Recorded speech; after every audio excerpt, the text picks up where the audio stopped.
like to shift gears a bit and hear from some people that may not have been present at the birth of Jesus, but have definitely been affected by him in a very profound way. One such man was locked in the prison of his paralytic body until his friends made the bold move to get him to Jesus. Everything changed. Not just his body, but freedom. I mean, real freedom came as this man was touched by Jesus.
Thank you. But unlike Samson, I wasn't strong. I was even weaker than weak Samson after he was duped by Delilah and they cut his hair. That's right. These legs and arms were useless. I was bedridden and paralyzed, unable to move my body. The only thing I could move was my mind. And it pushed thoughts around and around, worry and anger. I guess you could say I was paralyzed in body and mind because I was this thinking just led nowhere. And I was so stuck. But who wants to criticize a paralytic, right? When I shared my despair with friends and family, no one could blame me. All that potential, all that possibility lying there, dormant and useless limbs. What were they going to do? Add insult to injury and tell me to cheer up? I wasn't anything special before my accident. I mean, went to the synagogue on weekends, showed up for work throughout the week. I did my best to follow the law and made sacrifices necessary for the big stuff. A few turtle doves here, the occasional goat. But I wouldn't have called myself religious, just full of zest for life. But all that zest was quickly zapped away when I stepped in the path of a unit of Roman soldiers as they tore through the side street to quell an uproar near the temple. We were in the holy city for the festival, and what can I say? I was filled with fervor and passion that you only get when you're with people that you love on the streets of the holy city. I felt invincible. You'd think I was a high priest, the way people almost venerated me after the accident.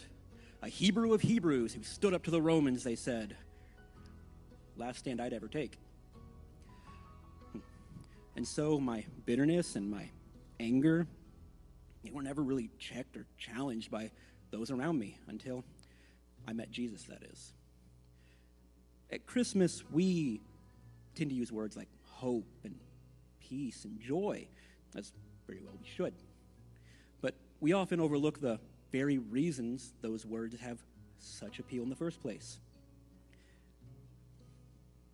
Until the advent of Jesus in my life, I lived on the other side of those words, in despair and the regret that tells you every day there's no reason to hope and no way to experience joy again. It was my friends who cut a hole in the roof and lowered my helpless body through it. Plopped me right there in front of Jesus. You should have seen the look on his face. The surprise, and dare I say, the profound respect he had for my friends for the bold move they made to get me in front of him. Some say they were motivated out of guilt, that their bones didn't get crushed during the events of that fateful day that turned me paralytic. But Jesus himself recognized that they were moved by faith in him to heal. The strangest thing that day was what he said for everyone to hear. Friend, your sins are forgiven. I don't know what I expected. I wanted him to reach out his hand and heal me. I'd imagined it 1,000 times ever since I'd heard of his miraculous power. But Jesus said what no one else would say. I was a sinner with a sickness that went so much deeper than my body. A man with a problem that worse than just failed limbs. You know the rest of the story. Look at me.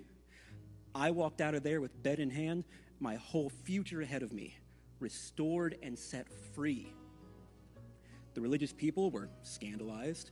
Those hungry for righteousness had their needs met, and those with eyes to see saw the glory of God revealed. It's kind of a perfect Christmas story, isn't it? Suddenly, there's Jesus in the midst of humanity. After all those dark days of despair, just as surprising as a grown man as he was a baby. Emmanuel, he's God among us. And the force of the collision, as the truth of who Jesus is impacts the human heart, is more violent and transformative than the impact of a charging Roman horse against a body. With a single word, Jesus can set you free from your sin and despair into what can only be described as true joy. Listen, I'm no elegant or sophisticated man that deserves God's grace in any way, but I was given his grace anyways. God's grace changed me forever, and I hope you encounter Jesus' grace in a way that changes your faith this Advent season.